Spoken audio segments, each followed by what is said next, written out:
Euzu billahi mineşşeytanirracim. Bismillahirrahmanirrahim. Salam ve rez ve hürmet, xeyr ve ser ve hamiya kesi ku videohane bu tarifke.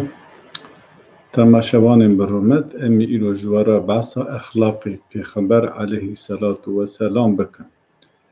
Lewra em Müslümanan û bi Pêxember aleyhissalatu vesselam bawerin, bawerbûna bi Pêxemberan yek ji ruknê îmana me ji ber wê divê em Pêxember aleyhissalatu vesselam nas bikin û exlaqê wî bizanibin ku em karibin ji xweretê wek em bibe rêber û pê biçin û ji exlaqê wî istifade bikin. Ji ber wê mijara me îro li ser exlaqê Pêxember aleyhissalatu vesselam. Gelê Müslümanên bi hurmet, çawa exlaqê zagonan, çawa exlaqê zagonên sîruştê bê kil û kêmasî ye û di dereca kemalê de rind û xweş e. Her wiha exlaqê ku Xwedê Teala di Qur'anê de li Müslümanan ferz û şîret kiriye, di dereca herî payebilind daye û ji bo ku ebdê wî di dunî û axiretê de serfiraz be û bextewar bijî, ew exlaqê qenc û baş ji xizîna xwe ya rehetê ji mirovan re daxistî. Yani ev exlaqê ku îro em cihat vê exlaqê İslamî Xwedê Teala ew exlaqa layiqê nedîtiye û ji xizîna rehmeta xwe ji me re daxistî. Lewra Xwedê Teala ji Xwedê Teala çêtir, qençtir, baştir, kes bi xisûsiyetê bi taybetmendiyê mirovan nizane, dizane ji bo mirovan çi bi xêr e û çi jî nexêr e, çi fayda wî heye çi zirara wî heye. Ji ber ku vê dizane, ji rehmeta xwe tiştê ku şandiye ku em li gora wê exlaqê İslamê xwe bixemilînin, exlaqê xwe bi exlaqê Qur'anê bixemilînin, em ji xweretê ki xeml û zînet ku hem li dunê em bi bextewarî bijî, her wisa bi serfirazî em biçin huzûra Rebbê xwe. Xwedê Teala derheqê Pêxember aleyhissalatu vesselam da di Sûrê Qelem ayeta yekê heta çare de wa ferman dikin. Bismillahirrahmanirrahim. Nun vel qalemi ve ma yesturun. Ma ente bi ni'meti rabbike bi mecnun. Ve inne leke le ecren ve inne leke le ecren gayre memnun. Ve inneke le ala hulukin azim. Sadakallahu azim. Xwedê Teala ji Pêxembera divê ji nun, Xwedê bi mirada gotina herfa nun bizanibe. Divê vel qalemî ve ma yesturun. Ez bi qalemê û bi tiştê ku ji qalemê sadir dibe, yani tiştê ku ew nivîsê ku bi qalemê tê nivîsandinê son dixwin, eva didin nîşandan ku Xwedê Teala çi xwast bibê girîngî daye qalem û daye nivîsandinê, daye xwendin, daye zanînê, daye ilmê, daye irfanê. Lewra xwendin, nivîsîn, zanîn, ilm û irfan hemû bi nivîsînê ter. Ji ber wê bi nivîsînê peyda dibe. Ji ber wê Xwedê Teala di destpêka ku behsa exlaqê Pêxember dike, divê ez bi qalemê son dixwim ew tiştê ku bi qalemê tê nivîsandin. Yani ew aql, lewra aql ewil difikire tiştê ku însan dinivîsîne. Lewra Xwedê Teala bi nivîsa son dixwe, ew nivîsê ku ji aqlê hikmeta Xwedê derdike. Ew aqlê ku Xwedê dayê me re û hikmetê ku Xwedê dayê mirova ku mirov teaqul dike, tefekkür dike, difikire, dipfonije ku tişkî qenc û baş li gora dînê Xwedê binivîsîne, Xwedê wê nivîsê son dixe. Ji Pêxembera divê ma ente bi ni'meti rabbike bi mecnun. Divê tu bi ni'meta Rebbê, saya ni'meta Rebbê xwe tu ne mervekî tîne. Lewra gava Pêxember aleyhissalatu vesselam behsa exlaqê İslamê dikir, behsa yek tewhîdê dikir, behsa dînê Xwedê dikir. Ehlê müşrikê Mekkî û eqrebayê xwe ku nebû Müslüman dawetê İslamê dikir, wana digot Pêxember dîn e. Pêxember dîn bî tişteke nû dibêje, exlaqekî nû tîne, dînekî nû anî hatiye, تشتك وصاد دبي الجامعة تونه أبا محقق دين بيه جا خدا تعالى دبيجي سبب كون نعمتي كو خدا بتارا قنجي كري نعمت كري كشترا وحي كري تونه دين دبيجي وإن لك لأجرا غير ممنون جترى خيرك بداوي هي خيرك خيرك دك خيرته داوي لناي شرا وإنك لعلى خلق عظيم لورا تو لسر أخلاقك فرمسن أب آية هاننا وان آية پیروز دينو بالا مروا دكشينكو مرف قدوه مرف راست راست لسر كسايتيا يعني شخصيتا محمد عليه الصلاة والسلام حذر بك بكوله وچما خده دوار اخلاقی دا پیغمبر وقت تمثیل مروه کی کامل یه بکلو که ماسی بناف کریه گاوا مرو لسر توایا قرآن بفکره و حذر بکه پر بزلالی تیخو یا کرن کو محمد علیه السلام د صفت مروه کی دا وکی کتابه کیه کو همو اخلاق و خوی قنج و باش دخواده دحوینه آنجی مرف دکاره پر براحتی ببیجه کو رسول اکرم صلی الله علیه لیبه قرآن که زندی بو لورا قوام مرف لسر خوی و اخلاق پیغمبر علیه السلام لیکولین دکه دخوینه همو اخلاق کو جعالی خوده با مکرم قنج و باش هاتیه بناو کرن تیدا خویا دکه و جبرویجی دوی کسی عقلمن زانا پسپور حاکم و شاه و پاشای دنیایی ای مسلمانا ویج خورا ریبر قبول بکن و لپی شوپوره چاپ پیغمبر علیه السلام بچه شما پیغمبر علیه السلام اخلاقی مزنه سر اخلاقی که مزنه لورا قدر بلندی اخلاقی لورا قدر بلندی و خوشکیا اخلاقی پیغمبر علیه السلام جو قرآنیه قرآن جرا ریبازی کو خودی دو قرآن دا پیش مروباتی کریه راستر و درستر هیچ ریو پرگاله کی دن تنیه یعنی جو قرآن لورا جری و ریبازا کو خودی دو قرآن دا پیش مروباتی کریه راستر و درستر هیچ ریو پرگاله کی دن تنه یعنی او قانون و نظامی کو او سیستم و زاگونی کو خودی بحث قرآن دا کدی دو دنیا دا تو قانون و سیستم کدن جا قرآن بریکو پیکر و راست و درست بریکو پیکتر و راست و درستر تنه پایه بلندی اخلاق پیغمبر علیه السلام اوه کو فرمان خودیه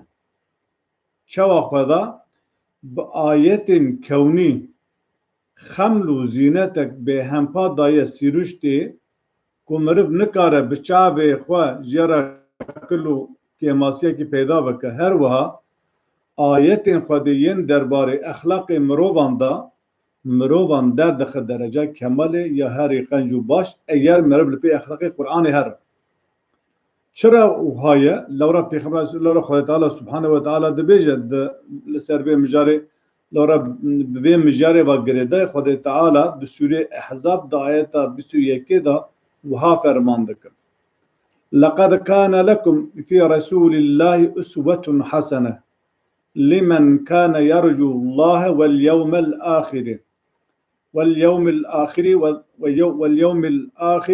وذكر الله كثيرا بيقومان لقالي كسين باورمان براستي جبو كسي كو قد جيا خودي و روجا آخرتي هيوي دكن و خودي پر دينون بيرخوا دجيان و تفجار رسول خودي دا جوارا قالك مناكي قنج هيا خودی به وی آیت فرمان داده مؤمنان کو ریبری هون پیدشن معقولی کو هون جه پند و شیرتا بستینن و مامۆستای کو هونجێ دەرس و ئیلهامێ بگرن و li gora rê û pergala wî perwerde bibin bi tenê Resûlê Xwedê Muhammed aleyhisselatü vesselam. Lewra divê ji were di pêda gelekî mînakê qenc hene ku hûn pê herin. Ji ber vê yekîye ku Cenabê Pêxember aleyhisselatü vesselam di hedîsekî xwe de wiha dibêje. İnne Resulullah sallallahu aleyhi ve sellem qal İnnemâ bu'istu li'utemmime husnul ahlak. Hadîsehane bi rîwayetek din jî hatiye rewayet kirinê İnnemâ bu'istu li'utemmime salihul ahlak. Da rîwayetek din devê İnnemâ bu'istu li'utemmime mekârimul ahlak. Yani bi sê rîwayet ev hadîs hatiye rivayet kirin. A Buxarî, Müslimê wan da baz dike. Pêxember aleyhisselatü vesselam got ez hatim nişandin ku ahlakê qenc û baş temam bikin. Tamam kirin ahlakê qenc û bajê pêxember hatina Qur'anê ye. Xwedê Teala gava Qur'an ji pêxembera şandî ku pêxember Qur'an jiyaye, xwendiye, nefsa xwe xwendiye, hîn bîye, li nefsa xwe tetbîq kirî û şatiya re teblîğ kirî. Tişta ku li me Müslümana dikeve divê axlaqê me axlaqê Qur'anê be. Em li gora kitêba Xwedê axlaqê xwe rast û durust bike. Em xeml û zîneta me axlaqê Qur'anê be.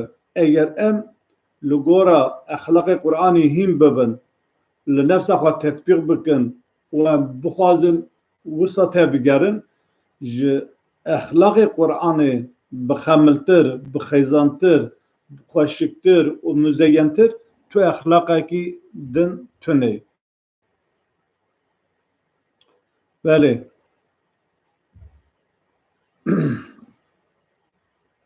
Meriv ji van ayetên Pêxember ji van ayetê Xwedê Teala serwext dibe ku şexsiyeta Resûlê Ekrem li gora axlaqê Rebbanî bû. Li gora axlaqê Rebbanî ye Qur'an hatibû avekirin. La meriv ji van ayet û hedîsên Pêxember aleyhisselatü vesselam ji van ayetê Qur'anê û hedîsê Pêxember aleyhisselatü vesselam meriv serwext dibe ku şexsiyeta Resûlê Ekrem li gora axlaqê Rebbanî ye Qur'an hatibû avakirin. Li gora axlaqê Rebbanî ye Qur'anê hatibû avakirin. Li gora axlaqê Rebbanî ye Qur'anê hatibû avakirin. Ev jî dide nîşandan ku Muhammed Pêxember aleyhisselatü vesselam kesekî xweşmirov, dadperwer, xwedî axlaqê qenc û pak û di derece kemalê da di mustewa herî jor da bûye. Îja divê her kesekî Musulman li ser şop û rêça Qur'anê biçe da ku karibin bibin xwedî axlaqê ku Xwedê layiqê ebdê xwe dîtiye û jî di Qur'ana pîroz ve behsa wî kiriye. Her wiha Pêxember aleyhisselatü vesselam dilnerm û birrehm bû. Pêxemberekî dilnerm, reûf û rehîm, dilnerm û birrehm bû. Dema Xwedê Teala wesfê Pêxember aleyhisselatü vesselam dide wî kesekî dilnerm, reûf û birrehm, rehîm wesf dike. Xwedê di Sûrê Alî İmran di ayeta 159 da wiha behsa dilnermî û rehma Pêxember aleyhisselatü vesselam dike. فبما رحمة من الله لنت لهم ولو كنت فظا غليظ القلب لانفضوا من حولك فاعف عنهم واستغفر لهم وشاورهم في الأمر فإذا عزمت فتوكل على الله إن الله يحب المتوكلين. Ev ayeta hani dema harba Uhud'e da ketiye. mealê ayetê xwe mena ayetê xwe ye. Bi sedem rehma Xwedê tu ji wan re nerm bûye. Eger tu çors û dilreq bûya wê ji dora te bela bibûna bişûna. Nexwe tu wan efû bike û lêborîna gunehê wan bixwaze. Di kar û kirê dunê da bi wan şêwire. Îja dema te biryara karekî da xwe bispêre Xwedê, tewkila xwe bide Xwedê, bi rastî Xwedê ji yê ku xwe tispêrê wî hez dike. Çorsî û dilhişkbûn du exlaqên nebaşin û ne layiqê mirovan in. Kesê ku Xwediyê van sifetên nerehmanî be, nikaribe nikare doza rêberî bike û xelkê dora xwe bijivîne. Kesî ku dilê wan heşk be, merivekî çors be, gotinê wî tal û tirş be û xelkê em bibêjin ji xwe kêmtir û ew bibîne, nikare di dunê de bibe rêber û xelkê dora xwe bijivîne. Çiku dilreqî û çorsî xwîkirina mereva dixe dilê xelkê. Ji ber wê jî kesekî mereva guhdarî nake û ji hevaltî û sohbeta mereva direve.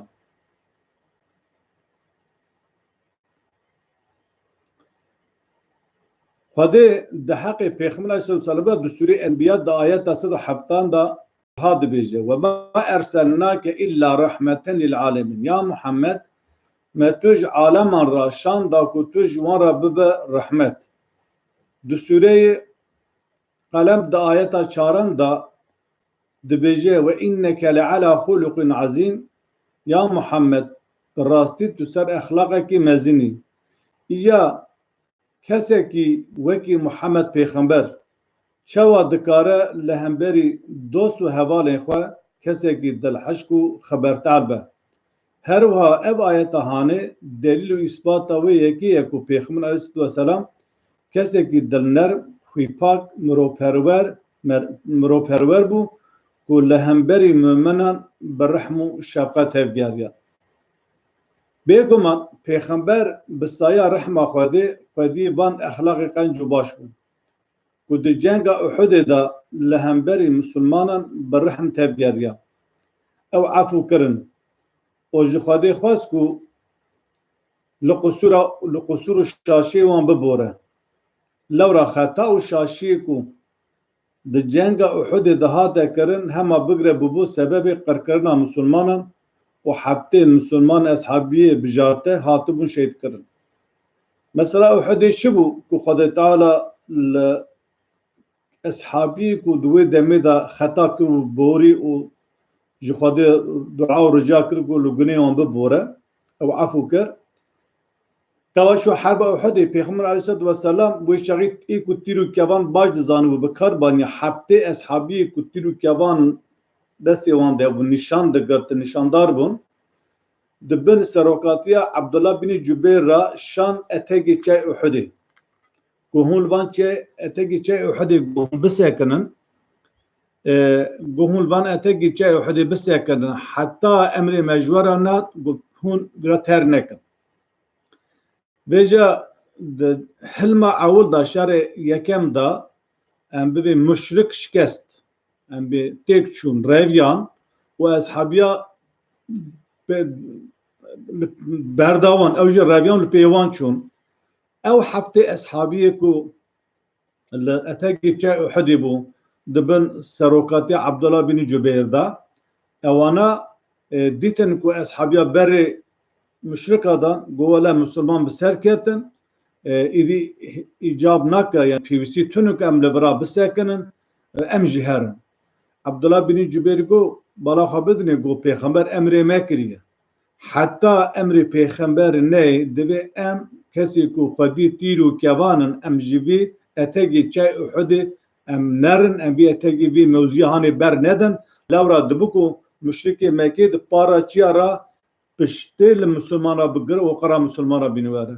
Lê Abdullah bin Cübeyr kir û nekir ew gotina wan ew iqna nekirin û wan gotina Abdullah bin Cübeyr a serokê xwe serwerê xwe guhdarî nekirin, li pê neçûn û reviyan çûn. Li wê derê bi tenê Abdullah bin Cübeyr û bi tevê çend eshabiya me li wê wextê de Xalid bin Welîd hîna ne Musulman bû. Gava dît ku tîr û kevan kesî tîrkevan nêwan hebû ew etekê çiyayê em bibêjin Uhudê berdan wî swarî li dora xwe civan çû di para çay Uhudê re hat hay Musulmanan jêtune bû. Ew çar eshabiyê ku li wir mabûn bi serokatiya Abdullah bin Cübeyr ew kuştin û paşî para da êrişê Musulmana kirin. Lewra Musulman û Pêxember digotin li para me tîr û kevanê me sekinin vana para nikare êrişê me bike. Alî paş ve nikare êrişê me bike.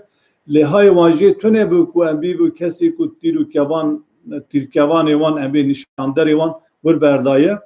دوی آره ده هفته هم مسلمان بجاتا یا جوان حمدالله حمزه حضرت حمزه آپ پیغمبر رو بشهید کرد بجا یعنی سوچه که مزن کرد خطا که مزن کرمون اصحابیانا خدا تعالی دی گل ویجی پیغمبرات دویجه دلوان ببهره دلوان بقلبك حشك نار سروان اي تو هر سروان بقلبك حشك بتعالي وبشورسي هر سروان مثلا انتقام وجزاء هر سروان توان جزاء بك توان عفونك بيت مسلمان دج دورته بلا بابا بيجا تو بالرحمه خدي او رحمه كو مدايته تو بالرحمه خو دلوان ببوره او تو خدي جمن عفو وان بخوازه جبرو شوندا دکارو کری دنیای دا تو دیسا بوان بشیور بالا خبده یعنی تو سروکه تو ریبره تو لیدره کی به دنیای خطا اقواسا مزن قبول دکه اقواسا عفو دکه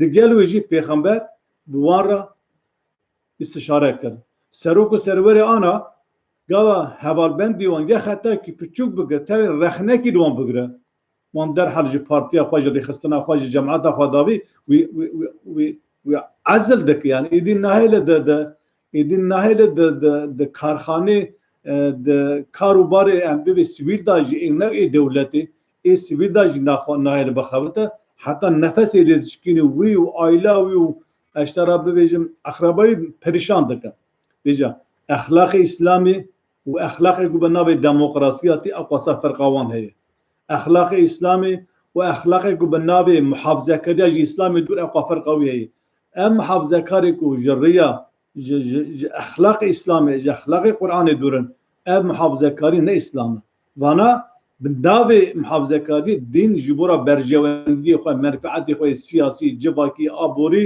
و ام به اخلاقی خاص ناو اسلامی دکن لوم ایرو مسلمان اقواس باراکتن والا خود ده اخلاق پیغمبر صلی الله علیه و سلام ام بس اخلاق پیغمبر دکن جبروی پیغمبر لوان اصحابیا بوری او عفو کرن و خودی جی قصوری وان خاص قصوری وان بباغشین ام بلی ببور گریان بشیره و دی ساجی وک حواله خو بیستشاره بارا کرد وانا دوام کرد دیگر کو خطا کی مزنجی کربو افجی یک جی اخلاق اسلامی قرآنی خدای تعالی پیش مکری و دی ام ورب که من بحث اخلاق پیغمبر که دی ام جی اخلاق پیغمبر ام درس و شریعت ببینن نه وک تاریخی ام بعض کن دی روزا ایرو دا د جماعت مداد د حواله مداد د عائله مداد د مالبات مداد برای مداد خوشک مداد و ایروجی اب اخلاق پیغمبر د مداد خدا هب لورا پیغمبر تونه د بيد مداد هب اگر اخلاق پیغمبر ای قرآن نظر به ام چوت کار سر شو پرشا پیغمبر هر خون پیغمبر لگورا قرآن نازل بک نه لگورا کتاب دیننا کسی کی قاسی خودی نه پیغمبر خود نازل ک نجی کسی کی قاسی خود کاره راستیا شخصیت پیغمبر خوش مرا ببیجه و خدا گوتی قرآن دا sadece emdu قرآن هر بله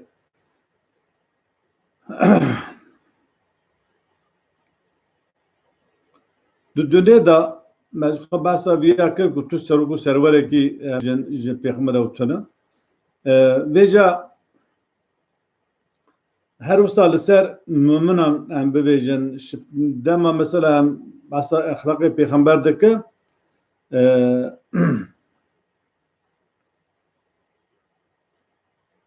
بله